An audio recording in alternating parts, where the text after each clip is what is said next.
खरीद के चले। वेरी शॉर्ट टर्म में भी अगर लेना है तो भी खरीद के चले, क्योंकि इसका जो स्टॉप लॉस है वो काफी नियर बाय का है, 258 का, यानी कि आज के गैप अप ओपनिंग का स्टॉप लॉस रखें और टारगेट्स रखें यहाँ पे सबसे पहले 300 से लेकर 310 के। ओके, तो ये फिलहाल एक ट्रेड जहां पर एक तगड़ी तेजी बनती हुई 310 के लिए एक अपॉर्चुनिटी क्लियरली अपोलो में दिख रही है। चलिए अब सुमित को जोड़ते हैं जो बताएंगे आपको क्या चल रहा है। सुमित, और क्या चल रहा है? इतना कुछ तो चल गया वैसे। खैर, मैंने जो कंपनी चुनी है आज क्या चल रहा है वो है एनटीपीसी। वैसे भी चल रहा है शेयर अपने साल के नए ऊपरी स्तरों पर कामकाज कर रहा है। देखिए एनटीपीसी के पहले तो वो रिटर्न्स आपकी स्क्रीन पर आएंगे, कैसा एनटीपीसी ने परफॉर्म किया। पिछले एक महीने में 8%, 3 महीने में 9%, करीब 3 महीने में ये 6 महीने में 29% और एक साल के अंदर 35%। तो ये पिछले कुछ समय की परफॉर्मेंस है एनटीपीसी की। एनटीपीसी इंपॉर्टेंट क्यों है, दूसरा हिस्सा आपकी स्क्रीन पर आएगा। एनटीपीसी की जो कैपेसिटी है वो करीब 70,000 मेगावाट की कैपेसिटी है।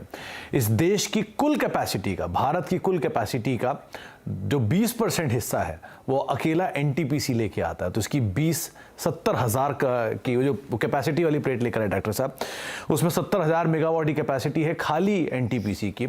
इस कैपेसिटी के अलावा बाकी अगर पावर कंपनीज को देखेंगे उसमें आती है Tata power, Adani power second number पे करीब 17,000 मेगावाट की कैपेसिटी, टाटा पावर करीब 13,500 मेगावाट की कैपेसिटी। उसके अलावा जेएसडब्ल्यू एनर्जी और टोरेंट पावर, ये 5 पावर प्रोड्यूसर्स टॉप जिनका नाम यहाँ पे शुमार। और आप अंतर देख सकते हैं कि पहले बाकी 4 को अगर मैं जोड़ दूंगा तो उससे ज़्यादा भी एनटीपीसी अकेला खड़ा हुआ। तो इस तरह की मासिव कैपेसिटी है।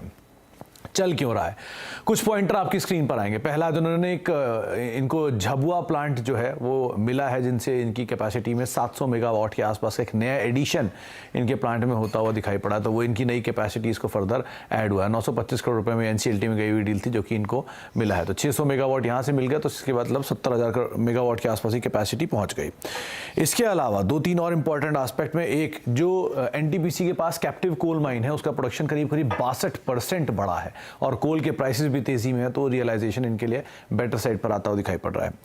कंपनी के साथ एक और अहम ट्रिगर ये भी है कि ये क्लीन एनर्जी यूनिट के अंदर 26% हिस्सा बेचने की बातचीत कर रहे हैं। ऐसी बाजार में बज़ भी है।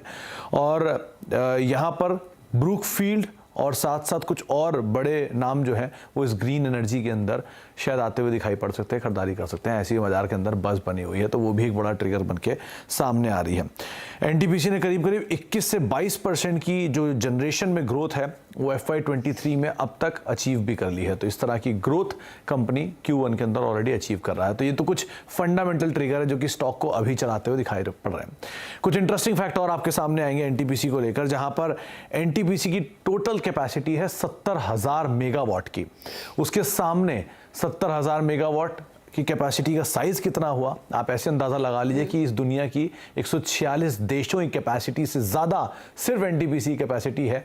और उनके अलावा कुछ और अगर बड़े प्रोमिनेंट देशों की बात करें जो हमारे पड़ोस में है, तो बांग्लादेश की capacity 25,000 megawatt, Pakistani capacity 40,000 megawatt और श्रीलंका की कैपेसिटी 40,000 मेगावाट। तो श्रीलंका और बांग्लादेश को मिला दूंगा तो अकेले एनटीपीसी बनेगा। तो इस तरह का मासिव कैपेसिटी वाली कंपनी और उसमें नई कैपेसिटी एडिशन और ग्रोथ के साथ आप देख रहे हैं स्टॉक की चाल किस तरह से चल रही है। ये तो चला है, स्टॉक भरपूर तेजी देखने को मिली है, इसमें करीब 2% का उछाल। शुक्रिया सुमित, लक्ष्मण और दीपाली इन सभी अपडेट्स के लिए। वेरी क्विकली एनटीपीसी पर मानस आपकी राय?